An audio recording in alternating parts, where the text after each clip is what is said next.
오늘 고추 수확을 하러 왔다가 고추밭 옆에 심어놓은 참깨도 한번 영상으로 찍어보고자 지금 잠깐 영상 켰습니다. 지금 보시면은 참깨가 꽃이 많이 맺혔습니다. 꽃도 맺히고 하얗게 이렇게 올라오는 게 있죠. 여기서 꽃이 하얀 꽃이 이렇게 피고 꽃이 지고 나면은 꼬투리가 맺힙니다. 이 지금 꼬투리 안에 있는 게 깨입니다. 이 깨를 나중에 털어서 우리가 방앗간에서 기름을 짜면은 먹을 수 있는 참기름이 되거든요. 이런 식으로 지금 수확을 할 수 있고, 장마기에는 이게 의외로 웃자람에 의해서 쓰러지거나 혹은 부러지는 경우가 많습니다. 여기도 지금 병충해든 뭐든 해서 이렇게 부러졌거든요. 그러니까 이런 피해가 있기 때문에 각 지역에서는, 강풍이 많은 지역에서는 고추대처럼 옆부분을 지질대를 세우기도 하고요.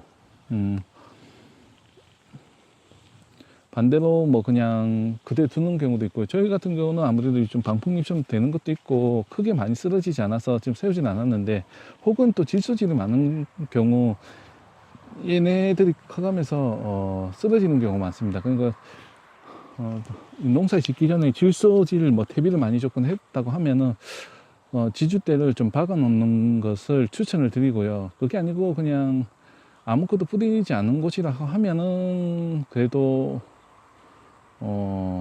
크게 문제가 없다는 점 말씀을 드립니다.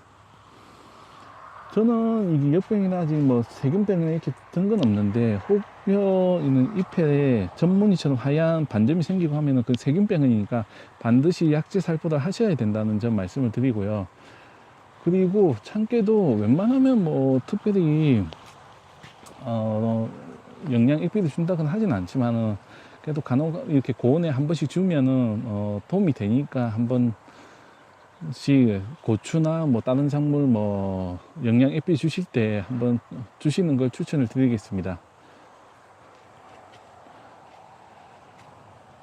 작년에는 워낙 제가 참깨 농사가 망하다 보니까 걱정을 많이 했는데, 다행히 올해는 이게 해거리 없이 잘 돼서 올해는 그래도 좀 걱정 없이 수확을 하지 않을까 생각하지만, 아직까지는 그래도 태풍이나 이런 게 또 올 수도 있기 때문에 조금 걱정은 됩니다. 농사라는 거는 최종적으로 내 손에 완전히 수확이 끝날 때까지는 알 수가 없기 때문에 계속 걱정을 할 수밖에 없다는 점 말씀을 드리고요. 그리고 고추나 다른 작물 같은 추비를 해야 되는 경우는 장마기에 좀 소량이라 자주 좀 주셔서 2주마다 한 번씩 이렇게 땅에다가 그냥 흩뿌려 주듯이 주시기만 해도 이게 양분 흡수가 되니까 이용을 해 보시면 좋을 것 같습니다. 저도 옥수수를 키울 때나 다른 작물 위에다가 표면적으로 이렇게 피복을 안 한 곳은 이렇게 뿌려서 흡수될 수 있게끔 했습니다. 그랬더니 아무래도 옥수수가 지금 크긴 큰데 알이 아직까지 완전히 차지 않아서 지금 수확을 하지는 않고 있지만, 아마 내일이나 내일 모레부터는 서서히 여기 있는 찰 옥수수를 다 수확하지 않을까 싶습니다. 수확을 시작하게 되면은 일주일 내에 혹은 늦어도 2주일 내에는 다 수확을 하셔야 됩니다. 왜냐하면 이게 또 습기가 있고 너무 딱딱해지면은 아무리 압력밥솥을 쪄서 먹는다 해도 좀 식감이 떨어지거든요. 그렇기 때문에 내가 일주일 내에 팔 수 있는 양만 일단 한번 모종을 심거나 파종을 하고, 그리고 2주 후에 다시 2주나 한 3주 간격으로 해서 또 파종을 해서 옥수수 수확을 합니다.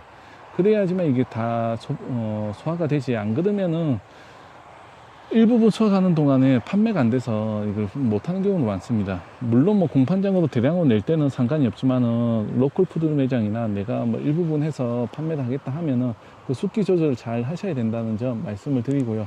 초보농들도 혹시 나는 옥수수 농사를 좀 대량으로 짓고 싶다 하면 그런 부분을 감안을 하셔서 농사 지을 때 참고하시기 바랍니다.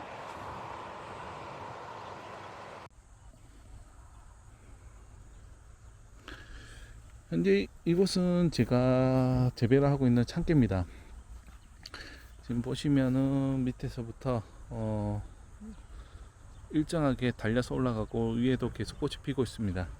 참깨는 밑에 꼬투리가 한 두어 개 익어서 이제 벌어지거나 하면은 이거 수확을 하기 시작합니다. 그때는 위쪽 꽃을 따서 제거를 해줍니다. 이유는 어차피 위에 꽃은 미성숙이 되기 때문에 밑에 쪽이 건조해질 수 있게끔 작업을 해주는 거거든요.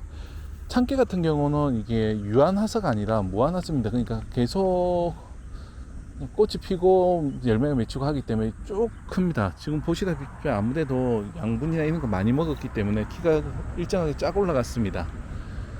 그러니까 만약에 수확 시기가 거의 가까이 치게 되면은 윗꽃을 꺾어버리고 밑에가 잘 성숙될 수 있게끔 해주는 작업을 해주셔야 되거든요. 물론 꼭 꽃 따라기보다는 수확을 하게 되면 자연스럽게 윗꽃은 말라버리니까 상관은 없지만은 좀 더 튼실하게 하기 위해서 꽃은 제거를 하는 경우가 많다는 점 참고해 보시면 좋을 것 같습니다. 그리고 비가 많이 오고 하면은 뿌리 쪽이 약해져서 많이 썩습니다. 그렇기 때문에 배수가 잘 되는지 안 되는지 꼭 확인해 보시고요. 이 부분에 갈색 전무늬처럼 발생을 한다거나 하시면은 이게 세균병이 발생을 하는 경우가 많거든요. 그 부분도 꼭 체크를 하셔서 방제 작업을 꼭 하시기 바랍니다. 참깨 같은 경우는 이게 옥시동인가 농약이 있는데 요거는 단독으로 사용을 해야 됩니다. 참깨 같은 경우 단독으로 약재 사용을 하는 제품이 많기 때문에 그걸 꼭 읽어보시고 사용하시기 바랍니다. 어떤 사람들은 몰라가지고 살균제, 살충제 섞어서 쓰시는데, 그리고 거기다 영양 액비까지 섞어갖고 쓰시는 분이 있는데, 그러면은 약해가 나타나거든요. 반드시 이 부분 유의하시고, 내가 사용하는 작물에 이게 단독 사용인지 아니면 희석이 혼합 가능한 제품인지를 꼭 확인하시고 사용하시기를 추천을 드리겠습니다. 올해 농사도 풍년 되시고 좋은 하루 되십시오. 참깨를 수확하는 곳에 비닐 사이에다가 또 한 줄로 심는다든가 두 줄로 심어서 들깨를 수확을 하시는데, 저는 그렇게 하지 않고 한쪽에다가 옥수수 한 대다 하고 나머지는 여기다가 김장 채소를 갈 준비를 할 거라는 말씀을 드립니다.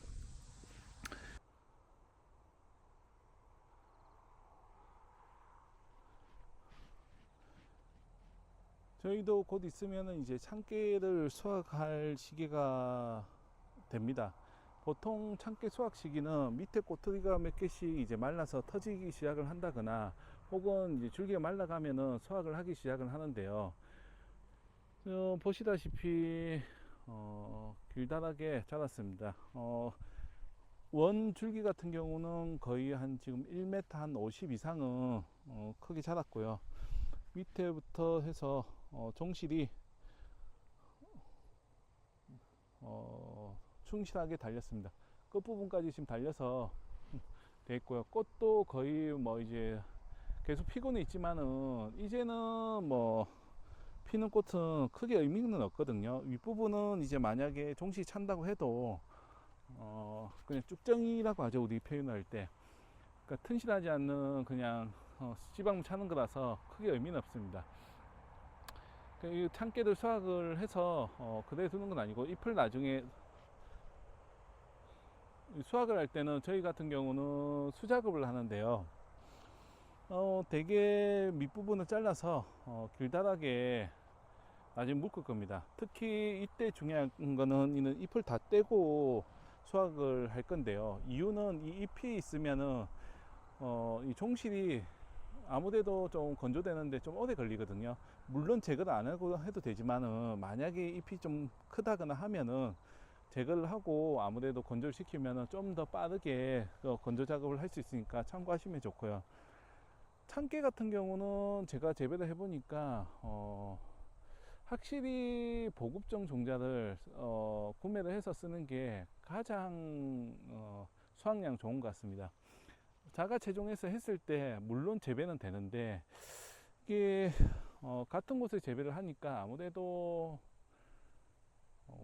좀 병충해 있는 거 약한 것도 있고요. 좀 재배하기가 까다롭더라고요. 그래서 저는 원래 한 2, 3년은 그렇게 해보다가 차라리 그냥 보급종을 사서 쓰는 게 더 낫겠다 싶어서 이번에는 또 보급종을 구매해서 쓰니까 또 많이 컸습니다. 물론 자가치종 해서 쓰셔도 됩니다. 저 같은 경우는 요게 낫다고 해서 이렇게 쓰는 거지 절대 안 되는 건 아니거든요. 동일한 곳에다가 동일하게만 하지 않으면 상관이 없습니다. 그러니까 예를 들면은 내가 여기다 심었다 하면은 내년에는 우측 부분에 심는다든가 해서 이용을 하시면은 문제가 없으니까 그렇게 이용하시고요. 같은 곳에만 어떤 작물이든지 재배만 하지 않으면 벼 같은 경우는 상관이 없지만은 이 밭작물 같은 경우는 웬만하면은 한 번씩 예를 들면 300평 밭이라고 하면 저처럼 고추밭이나 참깨, 옥수수를 여기다 심었다가 뭐 반대쪽에다가 이제 내년에다 여기다가 콩밭인 여기다가 뭐 고추를 심는다든가 혹은 뭐 참깨를 심어서 재배를 하시는 게 생산적인 면이나 이게 또 재배적인 면일 때 좋다는 말씀을 드리고요. 콩 같은 경우도 아무래도 고추를 재배한 곳에 심으면은 전에 사용하고 남은 양분이 남아있기 때문에 따로 양분을 주지 않아도 쉽게 자랍니다. 물론 콩 같은 경우 이 공기 중에 있는 질소도 뿌리 쪽으로 고정을 하지만은 그래도 어느 정도 양분이 있어야지만 자기들도 버티고 있는 고온에서 또 이겨낼 수 있거든요. 그런 부분이 있기 때문에 특히나 또 고추가 사용하고 남은 뭐 질소질 비료는 자기들 사용하고 뭐 칼륨이라든지 뭐 이런 부분 미량 원소를 사용하지 않은 부분은 또 콩이 이용할 수가 있으니까 이거 돌려짓기를 하죠. 돌려짓기를 해서 이용하시는 게 가장 좋다는 말씀을 드립니다. 그리고 고추에는 발해나는 병이 또 콩에는 발해나지 않기 때문에 돌려짓기를 하는 게 좋고, 보통은 3년에 한 번씩 돌리면 좋지만은 그게 쉽지가 않으니까 그냥 1년에 한 번꼴로 이거 바꿔서 순환한다고 생각하시면 좋을 것 같습니다. 저도 그렇게 해서 재배를 하고 있고요. 여기 콩심은 같은 경우 작년에는 여기다가 고추 재배를 했었고 작년에는 배수가 잘 되지 않아서 고추는 망했습니다. 하지만 올해는 반대쪽에 심으니까 그래도 작년에 비하면은 그래도 아직까지는 괜찮은 편이라서 지켜보고 있고요.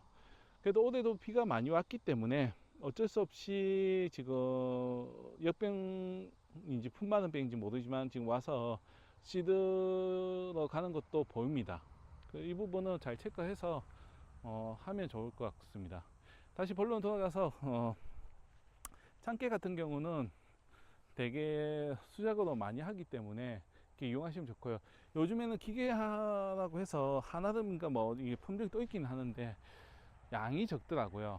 그렇기 때문에 대량으로 하실 거 아니라고 하면은 수작업을 하는 있는 참깨 품종을 선택해서 하시는 게 좋고요. 그리고 참깨는 올해 같은 경우는 뭐 크게 오지 않았지만은 전문이 세균병이나 이런 게 좀 많이 발생을 하거든요. 혹은 또 시드름병이 많이 발생을 하는데 그때는 반드시 약제를 살포하시고 그 외에는 따로 살포할 필요가 없으니까 참고해 보시면 좋을 것 같습니다. 그리고 마지막으로 오늘 보여드릴 거는 들깨입니다. 현재 한 며칠 전에 또 여기다가 들깨를 옮겨 심어 놨는데요. 아직 다른 곳에 지금 종자 뿌려놨던 게 크지 않아서 일부분밖에 옮기지 못했는데 지금 네 줄로 해서 들깨를 심어서 지금 했습니다. 들깨 같은 경우는 되게 참깨밭이나 이게 골 사이에 뿌려놨다가 추후에 그걸 옮겨 심기를 하거든요. 그렇게 해야지만 이게 파종 시기도 맞출 수 있기 때문에 직파를 하기가 쉽지가 않습니다. 직파를 하게 되면 아무래도 딴 작물은 못 심고 또 하기 때문에 효율적으로 이용하기 위해서는 골 사이에다 뿌려놨던 게 잘 발화를 해서 솎아내기를 해서 옮겨 심는 게 제일 좋습니다. 저도 그렇게 해서 지금 옮겨 심어 놓은 거고요. 여기는 원래 옥수수를 심었던 곳인데 지금 이용을 해서 심고 있습니다. 만약에 들깨 줄기가 한 10cm, 20cm 자랐다 하면은 그 줄기도 같이 묻어주면은 이게 생육하는데 도움이 되니까 희무지식으로 묻어주시면은 좋습니다. 그 방법도 이용을 해서 해보시는 거 추천드리고요. 반드시 들깨밭도 풀 잡초가 너무 많이 나거든요. 그러니까 꼭 이렇게 모종을 옮기기 전에는 잡초 토양 제초제를 한번 살포한 후에 옮겨 심기를 하시길 추천드립니다. 저도 했지만은 그래도 지금 다시 또 풀이 올라오는 것도 있거든요. 이런 작업을 다 해도 푸동 올라오기 때문에 그래도 안 하는 것보다는 나중에 풀 작업하는 게 쉬우니까 이용해 보시면 좋을 것 같습니다.